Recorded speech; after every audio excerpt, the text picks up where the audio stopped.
ನಮಸ್ಕಾರ, ನಿಮ್ಮೆಲ್ಲರಿಗೂ ಚಿಟ್ಟೆ ಹೆಜ್ಜೆಗೆ ಸ್ವಾಗತ. ಜಿ ಕನ್ನಡದ ಆಂಕರ್ ಆಗಿರುವಂತಹ ಅನುಶ್ರೀ ಹಾಗೂ ಕಲರ್ಸ್ ಕನ್ನಡ ವಾಹಿನಿಯ ಆಂಕರ್ ಆಗಿರುವಂತಹ ಅನುಪಮಾ ಗೌಡ ಇವರಿಬ್ಬರ ಬಗ್ಗೆ ಸಂಪೂರ್ಣವಾಗಿ ಈ ವಿಡಿಯೋದಲ್ಲಿ ತಿಳಿಯೋಣ. ಅನುಶ್ರೀರವರು ಮೂಲತಃ ಮಂಗಳೂರಿನವರು. ಇವರು ಪ್ರಸ್ತುತ ಕೆಲವು ಸಮಯ ಬೆಂಗಳೂರಿನಲ್ಲಿ, ಕೆಲವು ಸಮಯ ಮಂಗಳೂರಿನಲ್ಲಿ ವಾಸವಾಗಿರುತ್ತಾರೆ. ಇನ್ನು ಅನುಪಮಾ ಗೌಡರವರು ಹುಟ್ಟಿದ್ದು ಬೆಂಗಳೂರಿನಲ್ಲಿ. ಸದ್ಯ ಈಗ ಇವರು ಅಲ್ಲಿಯೇ ವಾಸವಾಗಿದ್ದಾರೆ. ಇವರಿಬ್ಬರು ಕೂಡ ವೃತ್ತಿಯಲ್ಲಿ ಆಂಕರ್, ಡ್ಯಾನ್ಸರ್ ಹಾಗೂ ನಟಿಯಾಗಿದ್ದಾರೆ. ಇವರಿಬ್ಬರು ಕೂಡ ಅವಿವಾಹಿತೆ ಆಗಿದ್ದಾರೆ. ಇನ್ನು ಅನುಪಮಾ ಗೌಡರವರ ತಾಯಿ ಅನುಶ್ರೀರವರ ತಾಯಿ.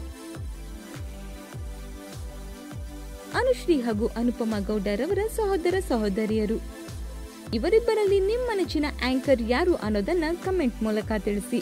ಈ ಒಂದು ವಿಡಿಯೋ ನಿಮಗೆ ಇಷ್ಟವಾಗಿದ್ದರೆ ಲೈಕ್ ಮಾಡಿ, ಶೇರ್ ಮಾಡಿ, ನಮ್ಮ ಚಿಟ್ಟೆ ಹೆಜ್ಜೆ ಚಾನೆಲ್ ನ ಸಬ್ಸ್ಕ್ರೈಬ್ ಮಾಡಿ. ಹಾಗೆ ಪಕ್ಕದಲ್ಲಿ ಕಾಣಿಸೋ ಬೆಲ್ ಐಕಾನ್ ಕೂಡ ಕ್ಲಿಕ್ ಮಾಡ್ಕೊಳ್ಳಿ. Thank you.